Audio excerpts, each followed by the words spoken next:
চিন্তা করছেন কয়টা? এখন আমাদের যারা নাকি মনসেফ, আমাদের যারা নাকি বিচার করে,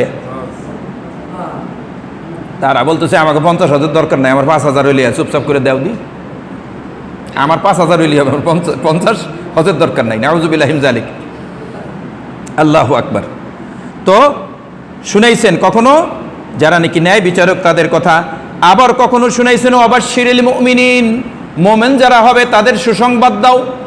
আবার কখনো বলেছেন ওয়াবাশশিরিল মুত্তাকিন, মুত্তাকি যারা তাদের সুসংবাদ দাও। আবার কখনো হাদিসের মধ্যে কি শুনাইলেন? আশারায়ে মুবাশশারার কথা শুনাইলেন, বললেন আবু বকর ফিল জান্নাহ, ওমর ফিল জান্নাহ, উসমান ফিল জান্নাহ, আলী ফিল জান্নাহ, তলহা ফিল জান্নাহ, জুবায়ের ফিল জান্নাহ, সাআদ ফিল জান্নাহ, সাঈদ ফিল জান্নাহ, আব্দুর রহমান ইবনে আউফ ফিল জান্নাহ, আবু উবাদাতুল ইবনুল জাররাহ রাদিয়াল্লাহু তাআলা আনহুম ফিল জান্নাহ। সুবহানাল্লাহ। এদের সুসংবাদ শুনাইছেন। সুসংবাদ শোনানোর জন্য আল্লাহ রসুল এসেছিলেন দুনিয়াতে। বড় বড় এরকমভাবে গুনাহগার তারা যখন নাকি আল্লাহ রসুলের কাছে আসতেন, এত বড় গুনাহ করেছেন, হ্যাঁ, ওই যে দেহিয়া কলবির ঘটনা আসছে, ওদিকে যাব না। এত বড় পাপী, নিজের মেয়েকে, হ্যাঁ, এরকম বড় হয়ে গেছে, সেই বড় মেয়েটাকে এখন বুঝে বাপ বলে ডাকতে পারে, সেই মেয়েকে হত্যা করলো, কত বড় এরকমভাবে পাষাণ। তো তিনি ভাবছেন আমার বোধহয় মাফ হবে না। তো আল্লাহ তাআলা তাকে ইসলামের মতো দৌলত দান করেছেন, আল্লাহ রসুলের কাছে গেছেন। তো আল্লাহ রসুলের চোখে এই ঘটনা শুনে পানি চলে আসছে। তো আল্লাহ রসুল এরকম বলতেছেন, তুমি আল্লাহর কাছে তওবা করো, আল্লাহ তাআলা এই এত বড় গুনাহটাকেও আল্লাহ তাআলা মাফ করে দেবেন। সুসংবাদ শুনেছেন। আবার কখনো তৃতীয় নম্বর গুণ বলেছেন নাজিরা, যে আমার নবী যে সিফাত আল্লাহ তাআলা বলতেছেন তাকে আমি দুনিয়াতে পাঠাইছি, ইন্না আরসালনাকা শাহিদা ওয়া মুবাশশিরা ওয়া নাযীরা, আমি তাকে পাঠাইছি। একটু ভয় দেখানোর দরকার হয়ে পড়ে অনেক সময় যদি দেখা যায় সন্তান যদি দেখা যায় কথা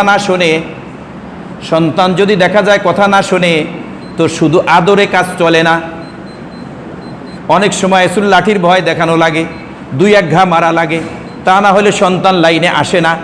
আমাদের এই সিস্টেম রয়েছে, যার কারণে আল্লাহ সুবহানাহু ওয়া তাআলা বলেন শুধু যে আমি তাকে বাশিরা বানিয়েছি তা নয়, আমি তাকে নাজিরাও বানিয়েছি।